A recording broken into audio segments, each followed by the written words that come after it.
길 위에는 우리의 지난 역사가 고스란히 담겨 있습니다. 세월의 흐름 속에 사라진 길도 그리고 새롭게 더해진 길도 있지만 여전히 옛사람들의 이야기를 간직하고 있는 경기도 옛길. 지금부터 과거와 현재가 공존하는 경기 의주길로 도보 여행을 떠나봅니다. 사통팔달의 땅으로 불렸던 경기도. 특히 조선시대에는 한양을 중심으로 경기도를 지나 대로가 이어졌는데요. 그 가운데 평안북도 의주로 이어진 의주대로. 의주대로는 중국을 오가는 상인 사신 등이 이용하던 길로 정치 경제에서 매우 중요한 역할을 해왔습니다. 또한 연암 박지원이 의주대로를 지나 연행길에서 보고 들은 것을 열하일기로 남겼고 임진왜란 당시 선조는 이 길을 따라 몽진을 떠났는데요. 우리 민족의 영광과 치욕을 함께한 의주대로. 오늘날 이 길이 역사 문화 탐방로이자 도보 여행길로 재탄생했습니다. 보다 알차고 유익한 의주길 도보 여행을 위해 특별히 경기 옛길 지킴이들과 함께했는데요. 이분들과 함께라면 도보 여행이 더욱 즐거울 것 같죠? 의주대로 옛길을 고증해 조성된 의주길은 고양시에서 임진각까지 5개의 구간으로 도보 탐방로가 이어졌는데요. 개성까지 원래 경기도 내 구간인데 아시다시피 저희가 분단이 돼 있기 때문에 분단의 현실상 저희가 이제 고양과 파주 그리고 임진 나루를 거쳐서 이 임진각에서 저희 의주길이 종료가 되고요. 54km로 조성된 것이 의주대로를 바탕으로 한 이 의주길이 되겠습니다. 5개의 구간 가운데 첫 번째 구간, 벽제관길. 벽제관길은 지하철 3호선 삼송역에서 시작합니다. 서울에서 의주와 대륙을 향하는 첫 관문, 벽제관길. 삼송역에서 출발해 한적한 숲길을 따라 여유롭게 발걸음을 옮겨보았는데요. 얼마 지나지 않아 조선시대 대표 역관, 김진암묘를 만나게 됩니다. 여기가 조선시대 역관이었던 김진암의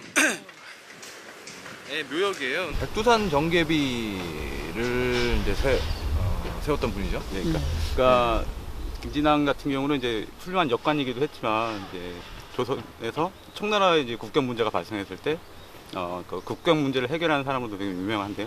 그러니까 때는 이제 숙종 때, 그러니까 1712년에 백두산 인근 국경에서 이제 청나라와 이제 국경 문제로 해서 마찰을 일으키는데 그때 이제 조선의 이제 대표 사절로 해서 청나라 사신과 이제 국경 문제를 단판 짓고 매듭을 짓습니다. 이제 그때 생긴 게 좀 전에 말씀하신 이제 백두산 정계비고요. 그래서 정계비가 네. 백두산은 우리 영토다라는 걸 네, 그렇죠, 정하는 네, 거죠. 그렇죠. 우리 영토를 지켜낸 김진암은 역관으로서 그가 지나다니던 의주대로변에 묻혔는데요. 지금은 향토 문화재로 보호되고 있습니다. 계속해서 아파트 사이에 조성된 산책길을 따라 걷는 세 사람. 산책길 형태로 조성되는 여기 네네. 따라오면 여기 이제 덕명교비. 예.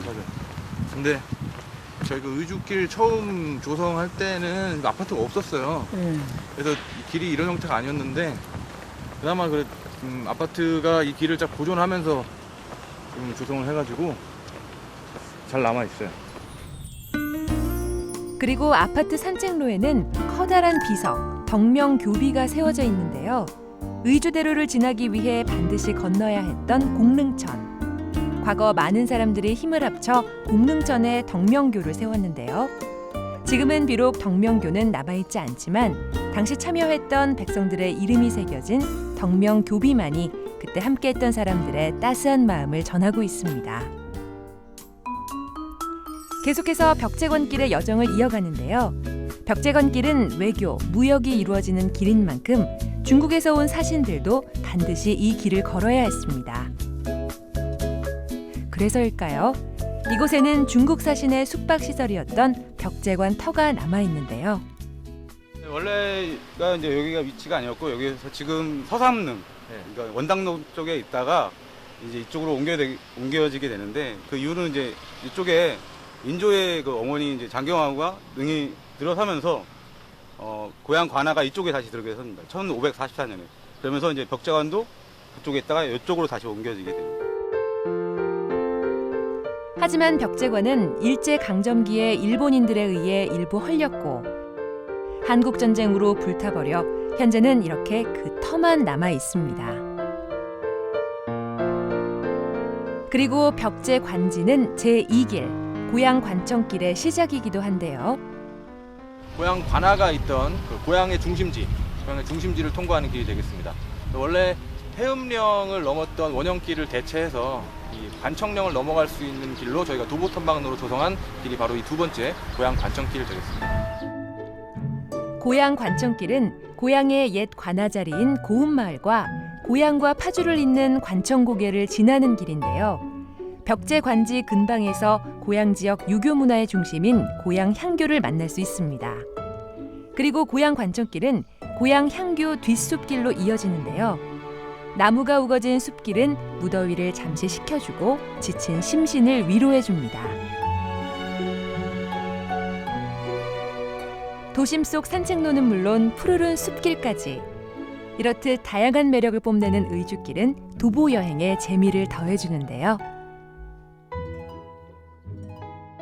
일반 평지길부터 해서 이런 숲길까지 모든 게 이제 다이나믹하게 어우러져서 즐길 수 있는 것이 의주길의 굉장히 큰 매력 포인트고, 그 안에서 경치를 즐기면서 동시에 우리 역사 문화 자원들 이런 것들을 즐겨 나갈 수 있다는 것이 의주길만의 큰 매력이자 장점인 것 같습니다.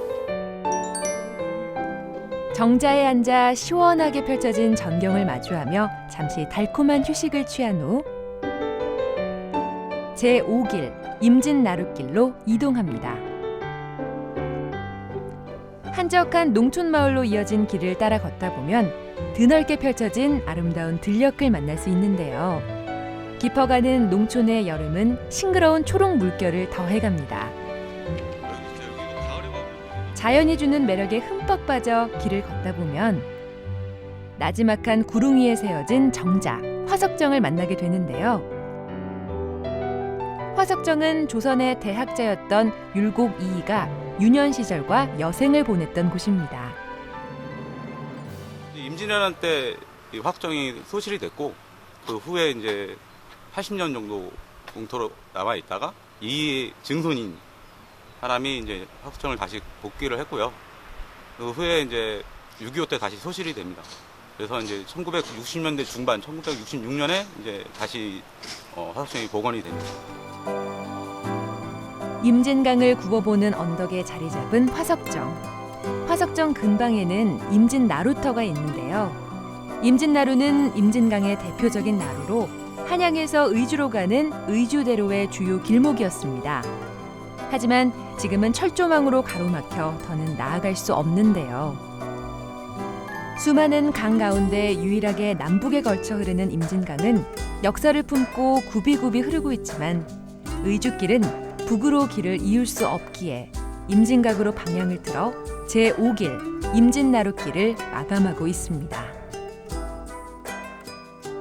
임진각이 저희 남북한이 분단이 되면서 지금 북쪽을 바라볼 수 있는 가장 가까운 위치를 이제 실향민들이 찾기 시작하고, 여기서 이제 명절 때나 그럴 때 이제 와서 여기서 제사를 지내고 뭐 성묘, 차례 이런 것들을 고향에 돌아갈 수 없기 때문에 이 임진각에서 그런 행사들을 했어요. 그래서 이런 것들이 그런 의미를 가지면서 통일을 기원하는 장소, 그렇게 조성이 된 거고요.